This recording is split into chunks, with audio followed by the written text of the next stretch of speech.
Ayan, I'm back, Balakubak. Uh, if you hear some munching on the background, ang pusa ko yan si Sakuragi. And then there are kids playing outside. Or if may marinig kayong paba, ah, pabaligbag na pinto sa kusina yon.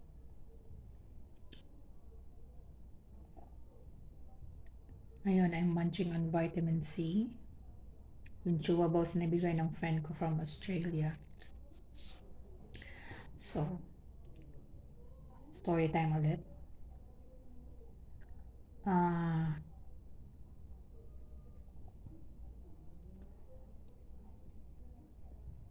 With the popularity of social media,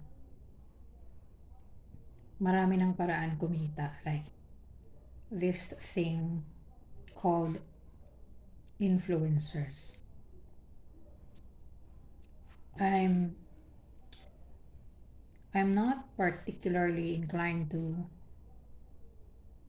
comment negatively about influencers or you know praise them for what they have accomplished, but I'm in the middle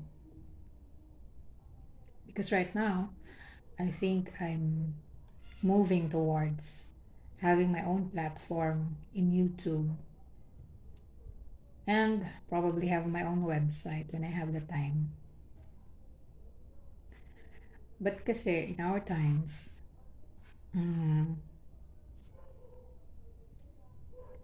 yung yung idea of being accessible is made easier and made simple by social media. So that now, kahit yung mga artistang favorite nyo ay nag-vlog na, what makes any difference between them and the ordinary tao? But any form of media will create its own star so that may tinatawag ng TikTok, ano ba? TikTok star, Instagram models, Facebook creators. Ang dami. So there are a lot of ways in earning money these days. But basically, promotions. Paano kumikita ang mga to? Ads. In YouTube, as I'm not yet a monetized channel, which I'm working on to become one. Views advertisement in your content. So, kikita ka. On the other hand, sa Instagram, there are paid posts like I I follow Bella Porch before, and she has partnerships with some makeup brands and with Crocs. They're both influencers in multiple platforms, and then they promote products. They're paid. You can imagine by the millions by these manufacturers, product endorsers. So, maraming paraan kumita ngayon, and if you are like one of those traditional way of making money like me, accountant, ang boring, kaharap mo numbers, but one has to make money, kaya hindi mo rin pwedeng maliitin na yun lang ang naabot mo. But between the new ways of making a living and the traditional ones, I think we have to learn how to make money the modern way. I know people who are staying at home, working from home, na earning big bucks. Like, I can't disclose for confidentiality, but really it's making lots of money. So, these days, kung mahirap ka, maybe you just have to try other avenues to earn money. mas natural yung if you watch vloggers abroad, mas natural yung approach nila, mas hindi scripted. Like Janshi Xiaoge, um, home cooking, ganon. Li, Li Chi, puro Chinese vloggers to. Gusto ko kasi nanonood ng cooking show kahit hindi naman ako nagluluto. Maganda din yung format nila. But I think, ano na eh, kasi high definition yung mga video nila. They have their own videographer. So, wala akong ganyan ngayon. But my brother-in-law is a professional photographer, videographer, and he really makes good videos. So, pag hindi na ganun kahigpit yung tong time ng pandemic and when he has time, siguro I will commission him to do some work for me na kasi ako ang publisher, so ako ang may copyright. Ako ang may copyright dun sa work produced. But dun sa raw, siya pa ba? Tama ba ang law on intellectual property kung naalala? Anyway, ayun, so I'll commission my brother-in-law to work for me in some videos and maybe kasi mahirap yung mag-edit guys, so wala naman akong career na mag-edit na ganyan, unlike itong mga raw video na ganito. I can do this, I can voice over, confident naman ako that I can talk, I can enunciate what I'd like to, the topics that I would like to discuss. But yun, there are many ways of earning money these days. Like, for example, yung search engine optimization. I really don't know how that works, but basically what they do is when you do search, yung ads ay ano siya, nasa top ng search nyo. For example, Google tayo ng farming. Nga wala. Usually may naka-banner yun eh, nakalagay sa gilid na ad. Tayo ng mango farm. Wala ding SEO. Walang naka-optimize na mango farm. Ano pa ba? Sige, laptop. Ito baka marami na.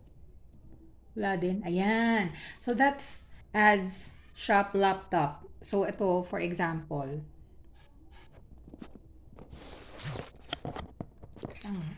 aray.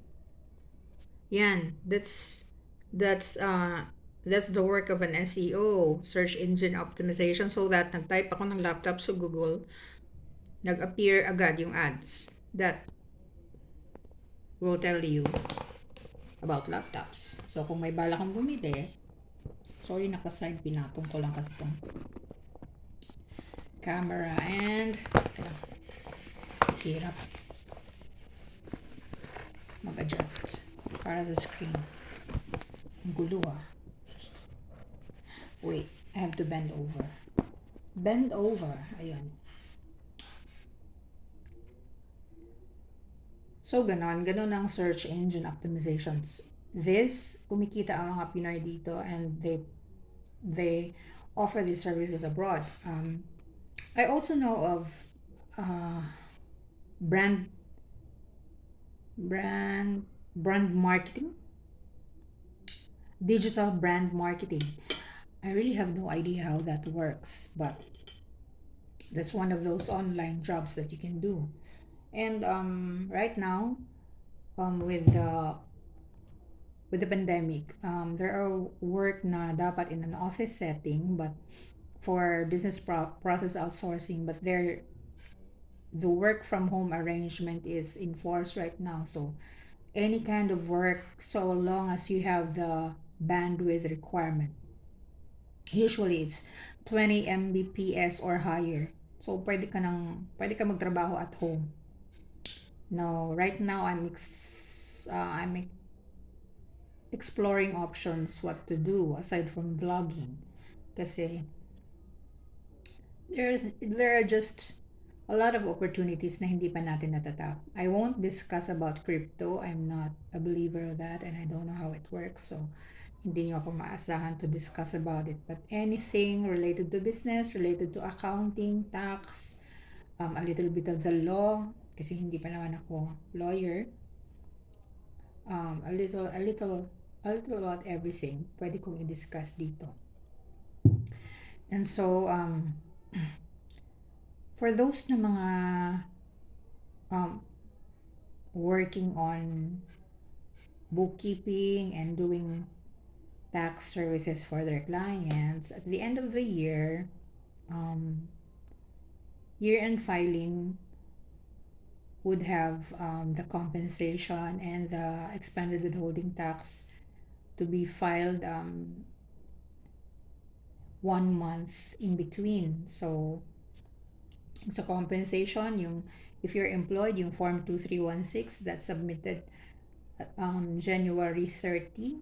But now, kasi nag-level 3 sa Metro Manila, so it was moved a month, 30 days forward. So I think March 1 ang due niya, which coincides with the due date for the annual filing of the alpha list of withholding taxes. Summary alpha list of withholding taxes. In short, that's called SAWT, S-A-W-T. Inom muna akong corn tea. Ayun. So, ano ba yung required na mag-withhold? Ang daming angle ng mag-withhold, but basically there are three main criteria, and then if you don't fit in that criteria, meron pang ibang criteria based on revenue regulations. So if the invoice amount is over 10,000 for your purchases and expense, goods or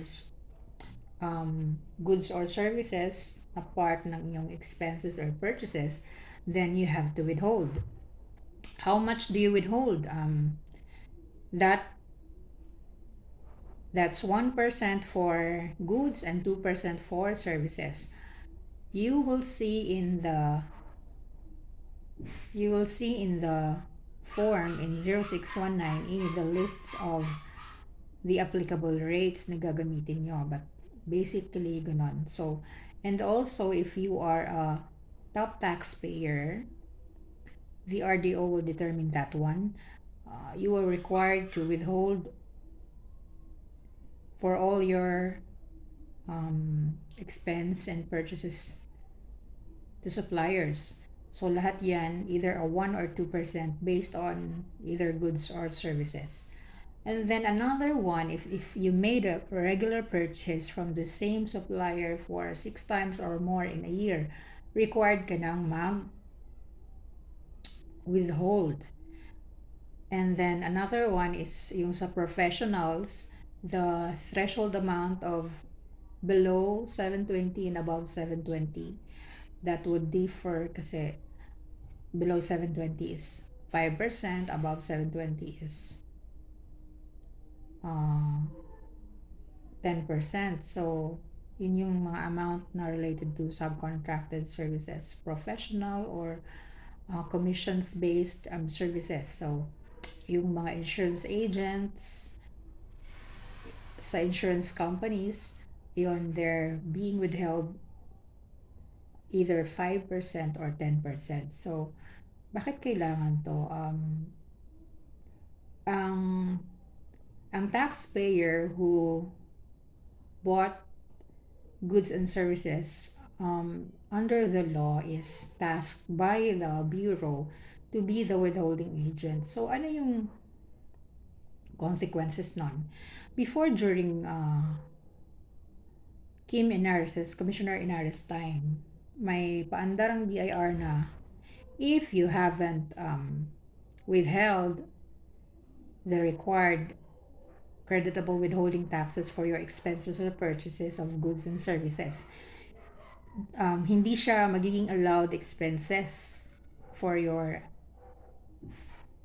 the calendar year, for your reporting period. But that's really disputable because the law doesn't say so, although the Bureau has the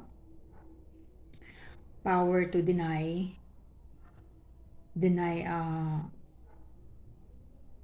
deny expenses from being deductible in the absence of any proof of such expenses, but to just slash it out because you have, for example, if you have the official receipt or the invoice of your purchases and your expenses incurred but you did not withhold, then uh, that will not be allowed to be a deductible expense, which is, I think that's not really a reasonable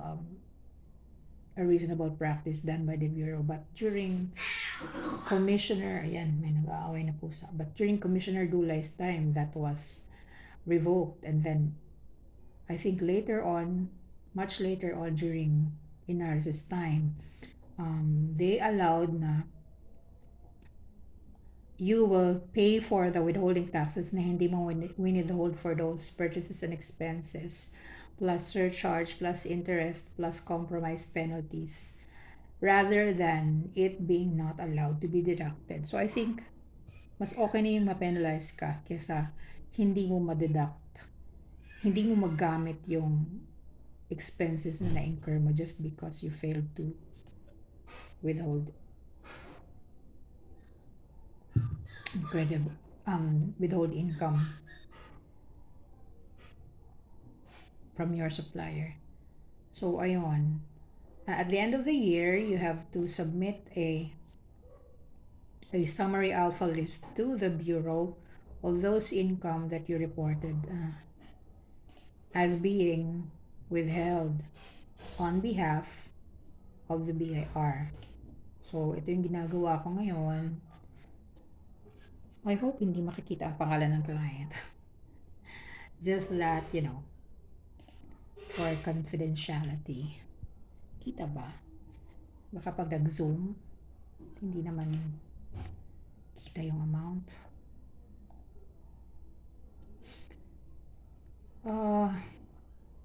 So there.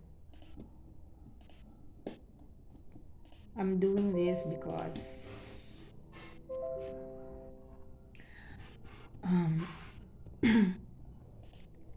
ini-instruct ako ng fam ko na kung anong paggagawin ko, but I'm really doing this for my own good. I'm sharing the tricks of the trade, but maybe not all kasi hanap buhay ko rin to eh. But really, if you ask for my advice, free advice, and maybe we can collaborate, you will hire me for my services, nakahanda naman tayo dyan. Kailangan natin kumita and we're ready for work. This pandemic, I know I've never been too busy. Ang daming clients, ang daming engagement, so sagutin ko lang si fam. Mag-study daw ako sa video. Talaga naman. Remrev ba?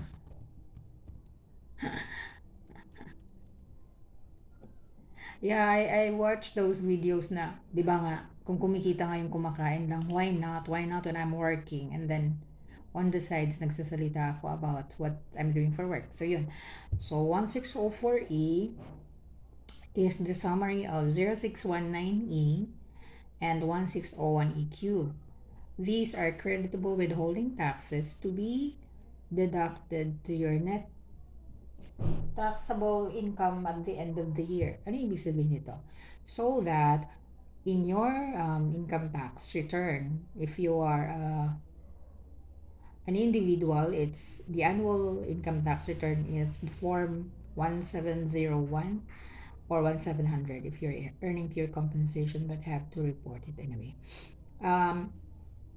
Yung tax payable mo, ma-offset yung amount na naka-withhold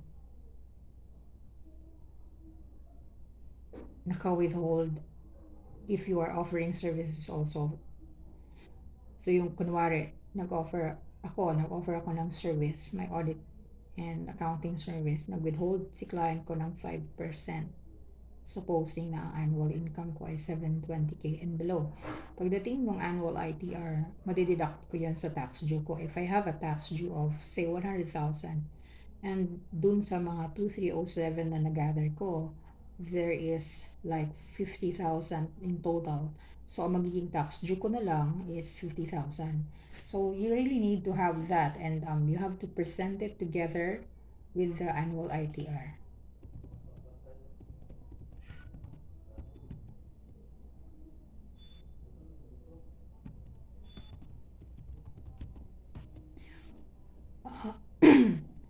So, ayun, I'm not yet done. Nag-aapura to si EFPS.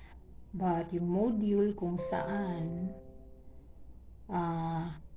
gagawin ko yung annual alpha list is in another module. Kailangan ko pa i-gather from whom are these creditable withholding taxes for the 12 months running. So there, ano pang story time ko? Ilang minutes na ba to? Anyway, so ayun, sa panahon ngayon, kahit accountant pa ako, maraming paraan kumita ng pera. You do commissioned work maybe, I don't know. Baka pwede nyo akong i-hire mag-voice over, pwede naman. Gandang-ganda sa boses. Ayun, and then, yeah, you could hire me for work. I'm good at, haggling with the BIR. Hindi naman nananakot. But really, you can save money if you hire me. At hindi naman ako nangungurakot. I mean, I don't do that dirty work. If you want to bribe the BIR, bribe them, but I'm out.